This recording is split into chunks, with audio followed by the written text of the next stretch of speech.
ایک مشہور واقعہ ہے، آپ نے فضائل میں پڑھا ہے، تفصیل سے پڑھتے رہتے ہیں، سنتے رہتے ہیں کہ دو بھائیوں کا انتقال ہوا، ایک کے 1 سال پہلے، ایک کے 1 سال بعد۔ جس کا 1 سال پہلے ہوا وہ شہید ہوا، جس کے 1 سال بعد ہوا وہ شہید میدان جنگ میں نہیں ہوئے تھے، 1 سال بعد انتقال ہوا۔ کسی ایک صحابی نے ان دونوں کو خواب میں دیکھا، جن کا 1 سال بعد میں انتقال ہوا وہ پہلے جنگ میں داخل ہوئے، اور جو پہلے 1 سال پہلے شہید ہو گئے تھے وہ اس کے بعد جنت میں داخل ہوئے۔ بہت عجیب سے لگا۔ حضور پاک صلی اللہ علیہ وسلم کے پاس پہنچے اور کیا اللہ کے رسول عجیب خواب، فلاں شخص شہید ہوئے اللہ کے راستے میں، جان دی انہوں نے، وہ بعد میں جنت میں داخل ہوئے، اور جو شہید نہیں ہوئے جن کا بعد میں انتقال ہوا وہ پہلے جنت میں داخل ہوئے۔ کیوں؟ حضور پاک صلی اللہ علیہ وسلم سے یہ کہا کیا تم یہ نہیں دیکھتے 1 سال کی نماز اس کے پاس ہے، کیا تم یہ نہیں دیکھتے 1 سال اور مزید پڑھنے کی وجہ سے اس کے پاس پورے رمضان کے 1 روزے موجود ہیں؟ یہ رمضان کا مہینہ اور یہ 1 سال کی عبادتیں، نماز، یہ پہلے سے جنت میں لے گئے۔ تو آدمی اس نسبت سے لمبی عمر چاہے کہ میری لمبی عمر ہو، اس میں رمضان آئے، تو یہ مناسب ہے، محبوب ہے، پسندیدہ ہے۔ ویسے آدمی بس دنیا کی نسبت کی وجہ سے لمبی عمر چاہے تو یہ پسندیدہ نہیں، بلکہ اس سوچ کو ختم کیا گیا ہے۔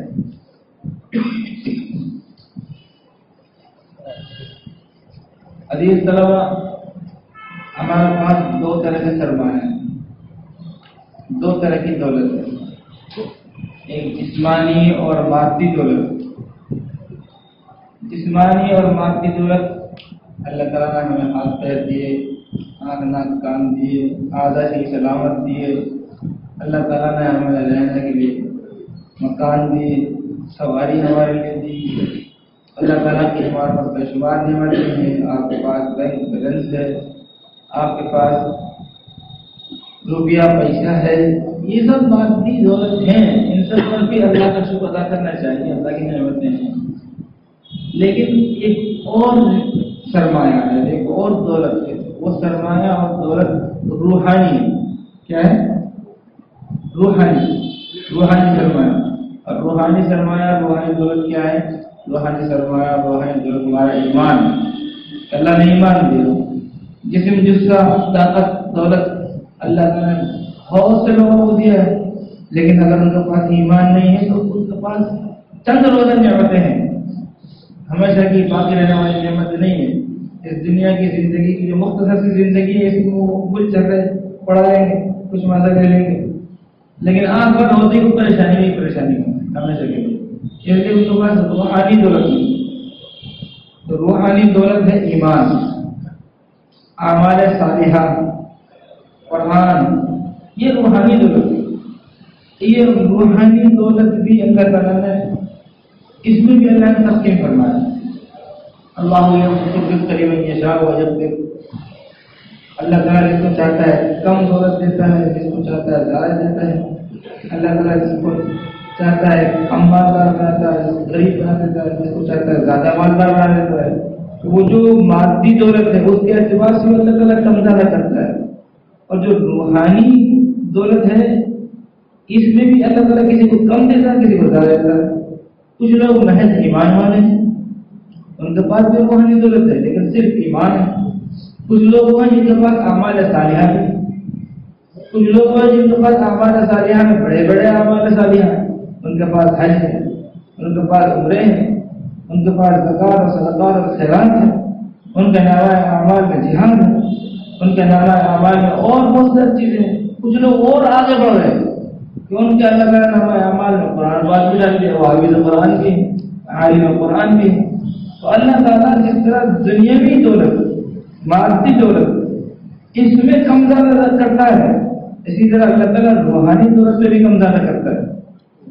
ایک جسمانی اعتبار سے ایک بندہ ہے کمزور سا جیسا بھی ہے، اس کے برابر میں ایک دوسرا بندہ کھڑا ہے جو پہلوان ہے، تو یہ اس کو جب دیکھے گا تو اس کو اتنا تو احساس ہو جائے گا کہ میں اس کے سامنے کمزور ہوں، یہ مجھ سے زیادہ طاقت ہے۔ اب اس پہلوان کو الگ الگ کروڑپتی بنا دے، وہ پہلوان کا پہلوان اور کروڑپتی ہے۔ ابھی کمزور جب اس کو دیکھے گا تو یہ سمجھ لیتے جی جسمانی طاقت اور قوت کے اعتبار سے مجھ سے بہت آگے ہے، لیکن ساتھ ساتھ میں مالدار بھی ہے، کروڑپتی بھی ہے۔ اب وہ کروڑپتی اگر بادشاہ بھی ہو، اب پتہ چلا وہ بادشاہ بھی ہے۔ ایسے روحانی چیز ہے، ایک محض ایمان والا ہے اور ایک وہ ہے جو ایمان والا ہونے کے ساتھ ساتھ حافظ قرآن بھی ہے، مجاہد فی سبیل اللہ بھی ہے، اور حافظ قرآن ہونے کے ساتھ ساتھ عالم قرآن بھی ہے، تہجد گزار بھی ہے، وہ ماں باپ کی خدمت کرنے والا بھی ہے، وہ قرآن کی خدمت کرنے والا بھی ہے، اور خادم دین بھی ہے۔ تو یہ بہت اونچا ہو گیا۔ دنیا میں چاہے ہم محسوس نہ کر سکیں لیکن آخرت میں تو پتہ چل جائے گا۔ آخرت میں اس کے ساتھ اور آخرت میں جو منازل، جو مراتب، جو رتبے مرتبے ملنے والے ہیں وہ اس روحانی نعمت کی بنیاد میں ملنے والے ہیں۔ ہو سکتا ہے دنیا میں کوئی آدمی آپ کے پڑوس میں آپ سے چھوٹے مکان میں رہتا ہو، کرائے کی جھگی میں رہتا ہو سکتا ہے دنیا میں کوئی آدمی آپ کا مزدور ہو، کاریگر ہو سکتا ہے دنیا میں کوئی آدمی آپ کا خادم ہو، دنیا میں کوئی آدمی آپ کی جوتی صاف کرنے والا، جوتی اٹھانے والا ہو، لیکن وہ یہ بھی ہو سکتا ہے کہ آخرت میں آپ کے پاس ہو، آپ اور وہ اڑوس پڑوس میں ہو اور آپ کے وہ درجات جنت میں نہ ہوں جو اس کے ہوں۔ دنیاوی اعتبار سے جو قدر و منزل آدمی کی ہے اس کے اعتبار سے آخرت میں فیصلہ نہیں ہوگا، وہاں تو روحانی قوت پر ہوگا، روحانی سرمایہ پر ہوگا، روحانی دولت پر ہوگا۔ یہ روحانی دولت سرمایہ اور مادی دولت اور سرمایہ میں نے اس لیے کہا آپ سے کہ جو مادی دولت اور سرمایہ ہے نا، ایک آدمی ہے اس کے تو بچہ ہے، اس کے ہاتھ میں 2000 کا نوٹ یا کوئی دولت مند ہے، سرمایہ دار ہے، اس کے پاس اس کا بیلنس ہے، تو آپ کو زیادہ محنت کوشش کیا کم کوشش محنت نہیں کرنی پڑے گی کہ آپ اس سے یہ کہو بھائی اس کی حفاظت کرنا ہے۔ شاید آپ نے آج تک کوئی نہیں دیکھا ہو کہ کچھ لوگوں کو یہ فکر ہو جائے کہ بھائی یہ جو لوگ مالدار لوگ ہیں ان کو بٹھائیں سمجھائیں کہ میں اپنے طرف سے خیال رکھنا کہ چوری نہ ہو جائے، کبھی ایسا کوئی پروگرام دیکھا کہ مالدار لوگوں کو جمع کر لیا ہو، دولت مند اور سرمایہ دار لوگوں کو جمع کر لیا ہو اور کوئی آدمی آ کر کوئی مقرر آ کر ان کو تقریر کرے دیکھو تمہیں جو اللہ ہے دولت دی اس کی حفاظت کرنا، کبھی ایسا دیکھا؟ اس لیے آدمی خود اس کی ضرورت محسوس کرتا ہے، خود جانتا ہے، جان دیتا ہے، سمجھتا ہے۔ ہاں اگر چھوٹا بچہ ہے اور آپ نے ماں باپ نے بڑوں نے اس کو کچھ انعام اکرام کے طور پر کچھ پیسہ دولت دے دیا، اس کو سمجھاتے ہیں۔ کئی دفعہ ہوتا ہے کہ ماں باپ اپنی زندگی میں اپنی اولاد کو تقسیم کر دیتے ہیں کہ میرے بعد ان میں جھگڑے ہوں گے، فساد ہوں گے تو ان کا جتنا جو بنتا ہے ذرا میں اپنی زندگی میں دے جاؤں، ایسا بھی ہوتا ہے۔ تو ایسی جب صورت حال ہوتی ہے کہ بڑے موجود ہوتے ہیں، چھوٹے بچے ہوتے ہیں یا ماں باپ کے سب چھوٹے ہی ہوتے ہیں، تو ان کو وہ ضرور اس طرح سمجھاتے ہیں کہ بھائی اپنی دولت کی حفاظت کریں، لیکن اس میں سمجھانے میں جانے کی زیادہ ضرورت نہیں ہے، اس لیے کہ اس نقد فائدہ کی چیز ہے اس کو ہر شخص سمجھتا ہے، لیکن بہرحال اس کی حفاظت کی ضرورت ہے، اس کی حفاظت کرنا بھی ضروری ہے۔ یہ بات اور گہری ہو جائے گی، میں ادھر نہیں جاؤں گا، بچوں کے پاس سب باتیں سمجھ نہیں آئیں گی۔ دین جو ہے، دین اسلام شریعت بنیادی طور پر کچھ چیزوں کی حفاظت کے لیے کہتا ہے۔ سب سے پہلے کہتا ہے کہ ہر شخص پر اس کے دین کی حفاظت ضروری ہے، اس پر اس کی جان کی حفاظت ضروری ہے، اس لیے خودکشی کرنا جائز نہیں ہے، زہر پی لینا جائز نہیں ہے۔ پھر اس کے بعد نسل کی حفاظت ضروری ہے، اس کے بعد پھر مال کی حفاظت ضروری ہے، اس کے بعد عقل کی حفاظت ضروری ہے۔ ایک الگ ٹاپک ہے کہ ہر شخص پر ان 5 چیزوں کی حفاظت کرنا فرض ہے۔ دین کی حفاظت کرے، جان کی حفاظت کرے، نسل کی حفاظت کرے، مال کی حفاظت کرے اور عقل کی حفاظت کرے۔ ابھی آپ کو اتنا سمجھ میں نہیں آ گیا، ہر ایک کو کھول کر بیان کریں تو بات سمجھ میں آئے گا۔ بہرحال اس میں سے مال بھی ہے، مال کی حفاظت ہے۔ تو یہ حفاظت کا مطلب کیا ہے کہ آدمی فضول خرچی نہ کرے، فضول خرچی کرنا جائز نہیں ہے، فضول خرچ جو ہوتا ہے وہ شیطانوں کا بھائی ہوتا ہے وغیرہ وغیرہ۔ عقل کی حفاظت کیا مطلب منشیات استعمال نہ کرے، نشہ نہ کرے، عقل خراب ہوتی ہے تو آدمی کا دین بھی خراب ہو جاتا ہے وغیرہ وغیرہ، ہر چیز کی حفاظت، مال کی حفاظت، عقل کی حفاظت، یہ سب چیزیں ایسی ہیں کہ انسان سمجھتا بھی ہے کچھ نہ کچھ، نہیں سمجھتا تو سمجھایا جائے گا۔ لیکن میرا اس وقت کہنے کا مقصد صرف یہ ہے کہ جس طریقے سے ان کی حفاظت ضروری ہے، جو مادی سرمایہ اور مادی دولت کو مادی بولتے ہیں، مادی سرمایہ اور مادی دولت ہے، اسی طریقے سے روحانی سرمایہ اور روحانی دولت اس کی بھی حفاظت کی ضرورت ہے۔ مقصد یہ کہنے کا، آدمی کے پاس ایمان ہے، اس کی ذمہ داری اپنے ایمان کی حفاظت کرے، اپنے ایمان کی حفاظت نہیں کرے گا تو ایمان سے نکل جائے گا، ایمان سے نکل جائے گا مرتد ہو جائے گا، مرتد ہو جائے گا تو اس کا قتل واجب ہو جائے گا، اس کا اور جناب جو ہے کہ اس پر دوسری سزا دنیا آخرت کی لازم ہو جائے گی۔ ہر ایمان والے کی یہ ذمہ داری ہے کہ وہ اپنے ایمان کی حفاظت کرے۔ ہمارے دعوت کے ساتھی جو ہوتے ہیں، جماعت کے ساتھی، وہ ان کا ہر بیان میں یہ ٹاپک ہوتا ہے کہ ایمان کے مل جانا فخر کی بات ہے اور اس کو بچا لینا یہ فکر کی بات ہے، بولتے ہیں۔ تو جس طرح ایمان ایک دولت ہے، اس کی حفاظت کی فکر ضروری ہے، اسی طرح قرآن بھی ایک دولت، قرآن کو عظیم ترین دولت، جس ایمان والے کے پاس قرآن ہو وہ دولت مند ہے، بہت بڑا دولت مند ہے۔ وہ اس کو چاہیے کہ ساری دنیا سے مستغنی ہو جائے، وہ غنی ہے، مالدار ہے، وہ صحیح معنی میں دولت مند ہے وہ جس کے پاس قرآن ہے۔ تو جب آپ 2 ٹکے کی کاغذ کے نوٹ کی حفاظت کر رہے ہیں، اپنی ان چیزوں کی حفاظت کر رہے ہیں، تو وہ دولت جو دنیا میں تو ہے ہی، قبر میں بھی ساتھ رہے گی۔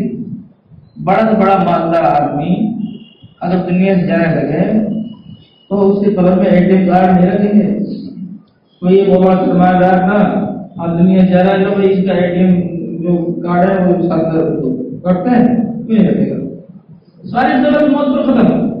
لیکن قرآن و دولت ہے جو قبر میں بھی ساتھ ہے، قرآن و دولت ہے جو حشر میں بھی ساتھ ہے، اور قرآن و دولت ہے جنت میں بھی ساتھ ہے۔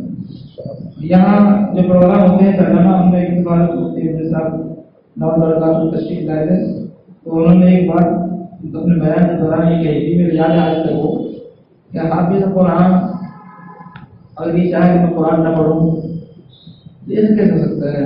آپ اس کو دنیا میں پڑھنا پڑے گا، آخرت میں پڑھنا پڑے گا، اس کو دعا بھی لایا جائے گا، پڑھتا جاؤ اور چڑھتا جاؤ، اس کو دعا بھی لایا جائے گا۔ اس کی ذمہ داری یہاں بھی پڑھنا ہے، اس کی ذمہ داری وہاں بھی پڑھنا ہے، اس کو تو پڑھنا ہی پڑھنا ہے۔ تو سرمایہ کی حفاظت یہ ہمارا دین بھی کہتا ہے، سرمایہ کی حفاظت ہماری عقل بھی کہتی ہے، عقلن بھی ارشادن بھی سرمایہ کی حفاظت فرض ضروری ہے۔ اللہ نے ساری دنیا میں سے چھانٹ چھوٹ کر آپ کو اور بخار اکرام جیسے قرآن سوال کی ضرورت دے دی۔ قرآن آسان ہے، اگر وقت غفلت کی وجہ سے ظہور ہو جائے، وقت کی بے فکری کی وجہ سے ظہور ہو جائے، تھوڑا نشے منزیہ ہو جائے، بھول جائے آدمی، تو یہ ایسی ضرورت ادا کر کے ہو جائے۔ ہمارے پاس بزرگوں کی بہت سی مثالیں ہیں، بہت سی مثالیں ہیں کہ ان بزرگوں نے بڑی عمر میں حفظ کیا۔ حضرت شیخ الاسلام مولانا حسین احمد مدنی رحمۃ اللہ علیہ کے بارے میں اتنا مشہور ہے، آپ سب جانتے ہیں، سب نے سنا ہوگا کہ اپنے استاد کے ساتھ انگریز نے ان کو جیل میں ڈالتے تھے۔ انگریز جو وہ مجاہد آزادی تھے اور ملک کے لیے انہوں نے بہت کچھ قربانی دی تھی۔ انگریز سے اس ملک کو آزاد کرانے کے لیے حضرت شیخ الاسلام محمود حسن رحمۃ اللہ علیہ نے بڑی قربانیاں دی۔ ان میں سے ایک موقع ایسا آیا کہ ان کو جیل میں ڈال دیا، وہ بھی مار ڈالی جیل میں، انڈمان نکوبار، اور حضرت مولانا حسین احمد مدنی رحمۃ اللہ علیہ کے ساتھ تھے۔ تو جیل میں جانے کے بعد کوئی تو بیوی کے لیے ہوتا ہے، کوئی بچوں کے لیے ہوتا ہے، کوئی دکان کے لیے ہوتا ہے، کوئی کاروبار کے لیے ہوتا ہے۔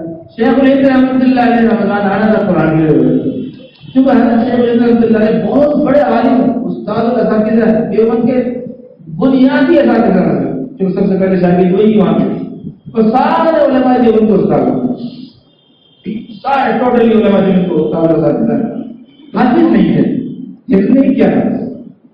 دین عالم مسجد مولانا الیاس رحمۃ اللہ علیہ، حضرت مولانا اشرف علی صاحب خانی رحمۃ اللہ علیہ، بڑے بڑے جبال علم کے ان کو استاد حافظ بھی تھے. رمضان آیا تو ملال ان پر سوار ہو گیا، فکر سوار ہو گیا، بڑے مزمحل ہو گئے، سنجیدہ فکر مند ہو گئے. حضرت شیخ الاسلام مولانا کے نام لے کے استاد کی فکر مند ہے، پریشان ہے. کیا بات ہے، جو آدمی پریشان ہوتا ہے صحیح معنی میں تو وہ کتنے ہی جبال کی پریشانی چیلنج ظاہر ہو جاتا ہے. ہمارے پارے یاد نہیں ہوتا ہے نا، لوگ یاد نہیں ہوتا تو ہم پریشان نہیں ہوتے، ہم بڑا بھیڑ دیتے ہیں. آج بارہ یاد نہیں ہوا اور ابھی چھٹی بھی کرتا رہتی ہے. کس طریقے اگر ہمارے پاس تو جیسا ریموٹ کنٹرول ہوتا ہے گھڑی حل کر تو بچے مدرسے کے گھڑی کو حل کر کے چھٹی کروا سکتے. لیکن حضرت شیخ رحمۃ اللہ علیہ کو بڑا فکر پریشان ہے.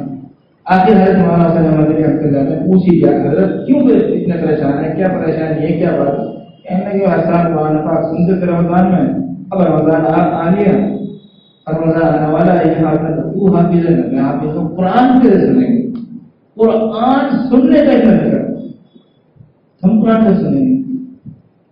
تو حضرت مولانا سید حسین احمد مدنی رحمۃ اللہ علیہ پر اس بات کا اتنا اثر پڑا کہ میرا استاد اتنے فکر مند ہے اور ان کی اس سے پریشانی ہو رہی ہے. انہوں نے کہتے ہیں حضرت آپ کے فکر رہی ہے، میں سناؤں. اس کے لیے انہوں نے کتنی محنت کی. حافظ نہیں ہے، ہم سے پڑھا نہیں ہوتا، اس لیے دل پر نہیں لگی نا، دل پر نہیں لگی. اور انہوں نے ہمت نہیں کیا، تین عالم تھے، قرآن کی بات کرنے والے تھے، قرآن سے جوڑ کر کھائیں گے. صبح سے لے کے شام تک وہی پارا یاد کرتے اور شام کو تراویح سناتے. اور ایک مہینے میں قرآن حفظ بھی کر لیا، تراویح سنا بھی دیا. کیسا تعلق ہوگا ان کا قرآن سے، کیسے فکر ہوگا، کیسے محنت کی ہوگی. جب آدمی لگن اور محنت اور کوشش اور فکر میں لگ جاتا ہے نا، اللہ راستہ آسان کر دیتا ہے. اور لیکن جہاں پینا لنا سبلنا، اللہ نے مثال لکھی ہے کہ آدمی لمبی سڑک کے کنارے پر کھڑا ہو اور آگے جا کر اس کنارے کے سڑک کے دونوں طرف کنارے پر پیڑ ہے، یہاں سے دیکھے گا تو ایسے لگے گا کہ آگے جا کے دونوں پیڑ دونوں قطاریں جو ہوگی آپس میں ملی ہوئی، پتہ لگے گا آگے جا کے راستہ بن رہے. لیکن یہاں سے دیکھے گا تو اس کو راستہ بند لگے گا. لیکن جب جو یہ چلنا شروع آگے بڑھے جو آگے بڑھتا جائے گا وہ قطاریں کھلتی چلی جائیں گی. تو آدمی چلے تو صحیح، کوشش تو کرے. خیر میں نے یہ کہہ رہا تھا ہمارے پاس بزرگوں کی اکابرین کی بہت سی مثال ہے، لیکن ہمارے معاشرے میں مل جائیں نہیں مل جائیں گے. یہ جامعہ میں ہمارے ایک دوست سے پڑھا رہے ہیں مولوی منصور، اور جامعہ سے پڑھے بڑے ہوئے مولوی ہو گئے، اس کے بعد انہوں نے سوچا کہ میں حافظ جاؤں، حافظ بھی ہو گئے، سناتے قرآن کا. خیر اللہ تعالیٰ نے سرمایہ دیا ہے جس کی حفاظت کی ضرورت. یہ جن سے آپ کو ملا ہے، ماں باپ آپ کو دیتے ہیں مالکی سرمایہ، استاد دیتے ہیں آپ کو روحانی سرمایہ. اگر آپ اس سرمایہ کی حفاظت کریں گے تو آپ کو تو اللہ کے حاضر ملنے والا ہی ہے. آپ کو اللہ کے یہاں دولت مند اور عزت اور وقار والے بنے ہی بنے گے، ساتھ ساتھ جن لوگوں سے ملا ہے وہ کچھ ہوگی. یہ سلسلہ ہے جس طرح جسمانی نسل اور نسل کا سلسلہ ہوتا ہے، باپ دادا پردادا، ایسا ہی روحانی جو یہ سلسلہ ہے، استاد کا استاد ان کا استاد، ان کے لیے تو خوشی کا باعث بنتا ہے. اگر کوئی آدمی ماں باپ اس کو پڑھائے بچپن سے لے کر پتہ چلا کہ 20-25 سال کی عمر تک پڑھایا، اس کو انجینئر بنا دیا، پتہ نہیں کیا کیا بنا دیا، اور پھر جب سب کچھ بن جائے تو اس لائن سے وہ جڑے ہی نہیں، اور پھاوڑا اٹھائے پڑا ہوتا ہے، جنگل میں جائے مزدوری کرنے لگے. تو ماں باپ بھی کیا کہیں گے، لوگ بھی کیا کہیں گے کہ یار ہم نے اس کو محنت سے پڑھایا، کچھ بھی کام کرنے کے مزدوری کر رہا ہے، اس کو پہلے سے ہی مزدوری کرنی تھی تو اتنے دن تک جھنمارا کرنے کی ضرورت کیا تھی. اسی طریقے سے اگر کسی آدمی کو اللہ تعالیٰ دولت دے دے کہ یہ جو مدرسہ ہے، یہ جو مدرسے ہوتے ہیں نا، کوئی کام تو ایک دن میں ہو جاتا ہے، کوئی کام دوسرا دن میں ہو جاتا ہے، اور کوئی کام جو ہے وہ ہفتہ میں ہو جاتا ہے، کوئی کام ہر جیسی چیز وہ ہفتہ میں ہو جاتا ہے، ہفتہ میں ہو جاتا ہے، اور کوئی کام مہینے میں ہو جاتا ہے، رمضان روزے مہینے پورے ہو جاتے ہیں۔ لیکن مدرسے ہوتا ہے نا، اس کو صحیح معنی میں چلانے کے لیے زندگی لگتی ہے، زندگی لگ کے جو مدرسہ ہوتا ہے۔ اب اتنا اہم کام جہاں ہو رہا ہے وہاں سے ایک آدمی نکل کر حافظ بن جائے بلا دے، اس سے زیادہ افسوس کی کوئی بات ہی نہیں، اس سے زیادہ بڑے خسارے کی کوئی بات ہی نہیں، اس سے زیادہ بڑے نقصان کی کوئی بات ہی نہیں ہے۔ اگر آدمی حافظ ہو کر پھر قرآن کو چھوڑتے ہیں تو وہ انتہائی درجے کا خسارہ ہوتا ہے۔ اللہ میری عبادت فرمائے، آپ کی آمین اللہم آمین۔ اسی کے ساتھ یہ بات ہے، اگر ایسا ہو جائے کہ تھوڑا بہت وقت یہ غفلت کی وجہ سے یاد نہیں رہا تو وقت ہاتھ سے نہیں گیا، وقت ہاتھ سے گیا نہیں۔ آدمی نے سوچے کہ بھائی آپ میرا ہاتھ سے وقت نکل گیا، اب میں کچھ بھی نہیں کر سکتا، نہیں۔ صحابہ اکرام رضوان اللہ علیہ مہینے 40 سال 50 سال 70 سال انہوں نے قرآن پڑھا، ان میں بھی حافظ ہوئے بڑی عمر میں۔ ہمارے لیے حافظ ہونا آسان ہے، کیسے کہ ہم نے مسلمانوں کے گھر میں آنکھ کھولی، پیدا ہو گئے ہو جائے تو مدرسہ میں ڈال دیا، بچپن سے سورہ فاتحہ اور سورتیں سنتے ہوئے نماز پڑھتا ہے۔ صحابہ اکرام کے لیے مشکل تھا کہ وہ میری زندگی بالکل اپوزٹ اسلام کے، اب کرنا پڑا اسلام میں آئے پھر حافظ ہو جانا بہت بڑی بات ہے۔ تو وقت ہاتھ سے گیا نہیں، بولیے آپ، وقت ہاتھ سے گیا نہیں ہے، ابھی موقع ہے، موقع ہے، ہم یاد کر سکتے ہیں۔ تیسری بات یہ ہے کہ ہم حافظ کس کے لیے بنے بھائی بتاؤ؟ اللہ اب سوچ رہے آپ زندگی بھائی پہلے سے بائک پلاننگ نہیں بنے نا، گھر ڈال لے تو بن گئے، اپنے لیے بنے بھائی، کس کے لیے بنے ہیں؟ یہی تو قرآن کس کا کام آئے گا؟ میرے کام آئے گا، اپنے کام آئے گا۔ حافظ کس کے لیے بنے؟ اپنے لیے بنے۔ تو اب پڑھے گا کون؟ یا کون رکھے گا؟ ہمیں رکھے گا۔ ایک جگہ ایسا ہوتا ہے کہ آدمی سوچتا ہے کہ میں حافظ ہو گیا، اللہ کو جانتا ہوں، اب دوسرا آدمی سنے تو سناؤں گا، دوسرا آدمی سنے تو سناؤں گا نہیں۔ ارے بھائی ہم اپنے لیے بنے، ہم خود پڑھیں گے۔ کئی جگہ ایسا ہوتا ہے کہ آدمی جو ہے نا وہ دوسری جگہ سنانے کا موقع ملتا تو سناتا ہے، ورنہ نہیں سناتا۔ بھائی اگر آپ کو اپنی مسجد میں سنانے کا موقع مل رہا تو سنائیں، سنانے کا موقع نہیں مل رہا تو نہیں سنائیں۔ یہ کیا بات ہے؟ بہت اچھا، یہ تو کوئی بات نہیں ہے نا، صحیح بات۔ آپ کو باہر کھانا ملتا تھا اور کھا لیتے ہیں، پانی ملتا تو گھر میں کھا لیتے ہیں۔ ایسے تھوڑے دو آدمیوں میں جو باہر ملے گا تو کھائیں گے، گھر میں نہیں کھائیں گے۔ نہیں، جہاں ملتا وہاں کھا لیتا آدمی، ہوٹل میں کھا لیتا ہے، دعوت میں کھا لیتا ہے، کہیں نہیں ملتا گھر میں کھا لیتا ہے۔ پھر یہ جو مادی خوراک کے لیے آپ کی یہ سوچ ہے تو روحانی خوراک کے لیے یہ سوچ کیوں نہیں ہے؟ کہ جب روزہ آدمی میرے لیے مسجد ملے گی تو کراؤں گا، نہیں ملے گی تو ہم اپنے گھروں کو حدیث پاک میں فضائل میں بھی، میں فضائل کا حوالہ بہت اس لیے دینے لگا ہوں کہ سب سے زیادہ آسان کتاب ہے جگہ مل جاتی ہے اور اکثر لوگ پڑھتے سنتے ہیں۔ اس میں بھی ہے کہ اپنے گھروں کو رستان نہ بناؤ، اپنے گھروں کو رستان نہ بناؤ۔ اور پاکستان کے لیے بنے، مسجد کے لیے بنے، مسجد میں سنا ہے صحابہ کرام مسجد میں ہی سنا سکتے ہیں، مشہور بات سے نہیں۔ حضور پاک صلی اللہ علیہ وسلم نکل گئے تھے دیکھنے کے لیے کون کیا رات گزار رہا ہے، تو کوئی کس طریقے سے قرآن پڑھ رہا ہے بلند آواز سے اور کوئی آہستہ آواز سے۔ ارے وہ صدیق رضی اللہ آہستہ آواز سے پڑھ رہے ہیں، عمر رضی اللہ بلند آواز سے پڑھ رہے ہیں، ان کو پتہ بھی نہیں کہ حضور صلی اللہ علیہ وسلم چیک کر رہے ہیں۔ صبح حضور نے پوچھا عمر زور سے کیوں پڑھ رہے تھے؟ انہوں نے بتایا کہ شیطان کو پتا ہے اور عمر تھے نا، تو پڑھ بھی رہا تھا اور دوسرے لوگوں کو جگا رہا تھا کہ وہ بھی پڑھیں، دعوت کا مطلب تھا اور شیطان کو بگاڑ تھا۔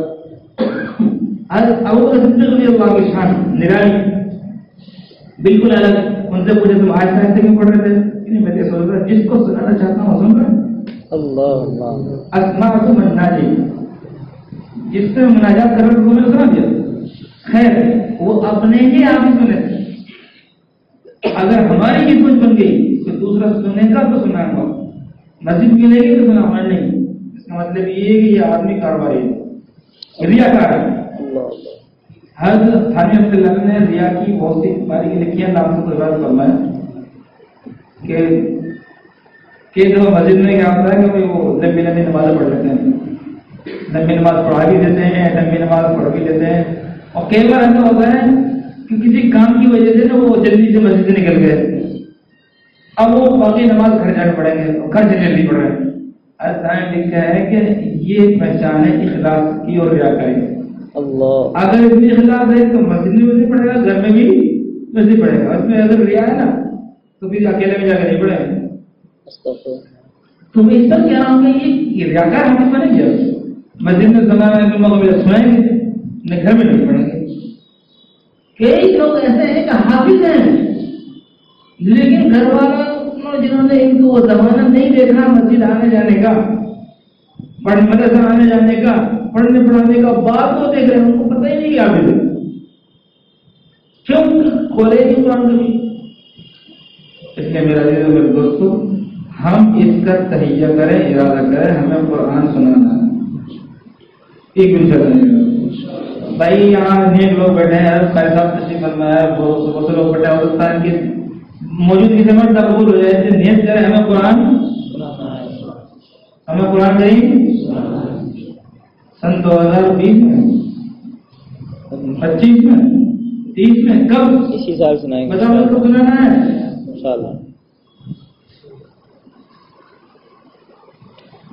آوازیں نہیں آ رہی.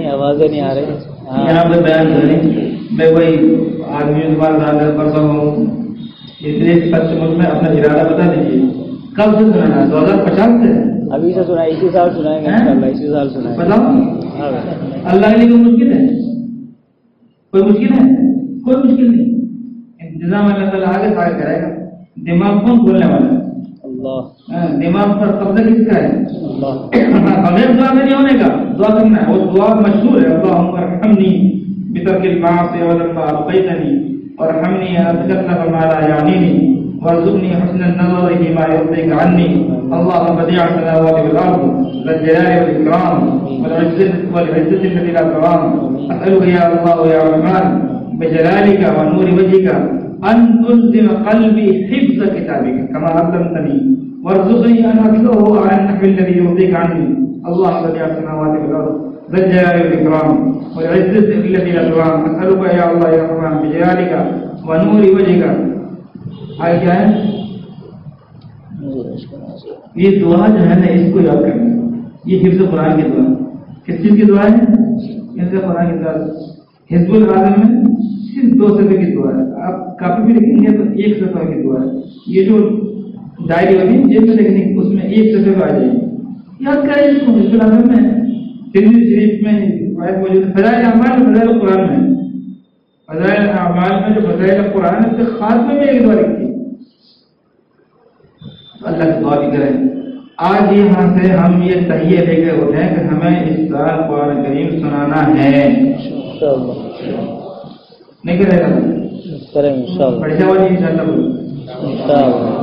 جو یہاں تک پہنچے. آج تک جب پہنچے گی جب یہاں تک پہنچے یہاں دل پسند ہے ہمیں اس سال قرآن کریم سنانا ہے انشاءاللہ. ہمت مرد عمل ہوتا ہے. وہ جب تشکیل ہوتی ہے نا 4 مہینے کے لیے لوگ پا کر دیتے ہیں. کھڑا ہو ارادہ کرو اور زبردستی ارادہ کروا دیا جاتا ہے. وہ ارادہ کرنے کے بعد پتہ چلا کہ وہ بستر بن جاتا نکل بھی جاتا ہے. وہ آگے جواب میں انہوں نے جانا تھوڑی زمین سے پکڑ کو اڑا دیا اڑ جاؤ جاتا ہے. تو ارادہ اور کرتے کرتے کوئی زبردستی ارادہ کرتا ہے لیکن سچ مچ بھی ارادہ ہو جاتا ہے کام بھی جاتا ہے. میرا عزیزو میرے دوست جن لوگوں نے فکریں لگائی ہیں، اپنی دولت لگائی ہے، اپنی محنت لگائی ہے، اپنی جوانی لگائی ہے، آپ کو قرآن کریم سنائیں گے ان کی بھی روح کو تسکین ملے.